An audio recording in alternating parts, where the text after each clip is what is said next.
Welcome back to our series on the book of Genesis. We are now in chapter 10. Now, I will forewarn you that chapter 10 is full of names. So that means there are going to be challenges with pronunciation. So just bear with me, and also keep in mind that we are outside, so you will be hearing, those types of sounds. But let's just try and focus. So yeah, let's try to focus. We are in chapter 10, so we're going to get right in. This is the account of the families of Shem, Ham, and Japheth, the three sons of Noah. Many children were born to them after the great flood. The descendants of Japheth were Gomer, Magog, Madai, Javan, Tubal, Meshech, and Tiras. The descendants of Gomer were Ashkenaz, Riphath, and Togarmah. The descendants of Javan were Elisha, Tarshish, Kittim, and Rodanim.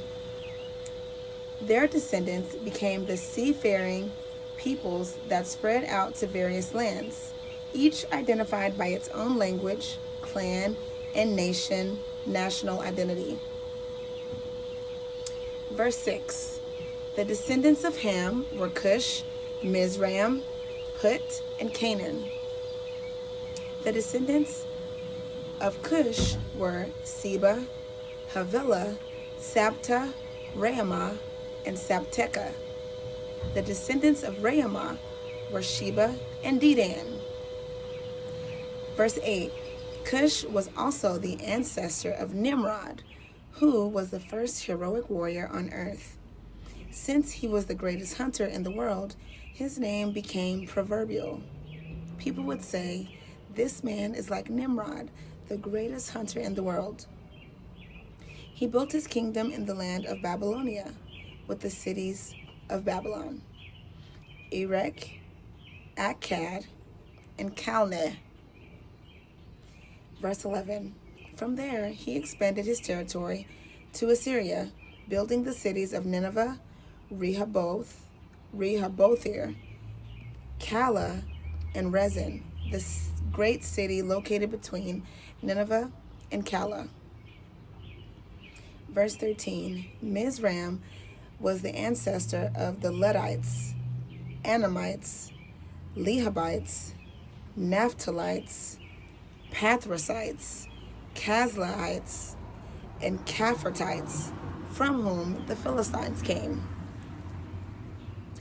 Canaan's oldest son was Sidon, the ancestor of the Sidonians.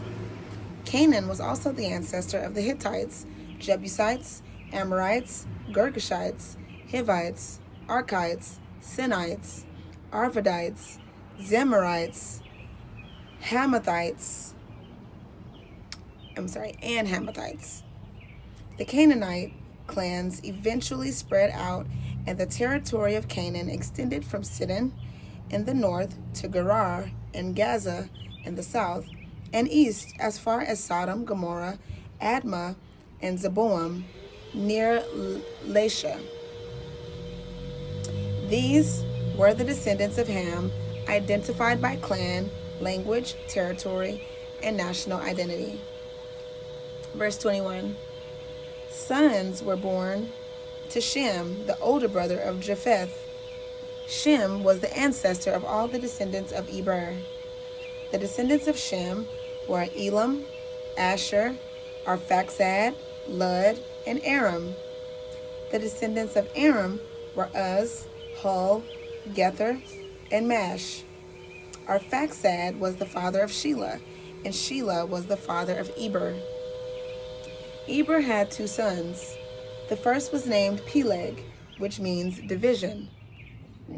For during his lifetime, the people of the world were divided into different language groups. His brother's name was Joktan.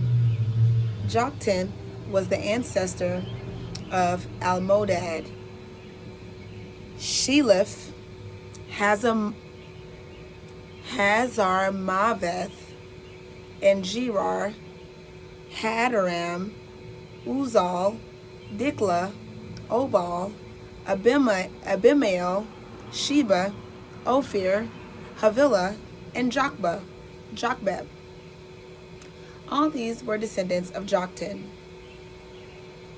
The territory they occupied extended from Mesha all the way to Sephar in the western mountains. These were the descendants of Shem, identified by clan, language, territory, and national identity. Verse 32.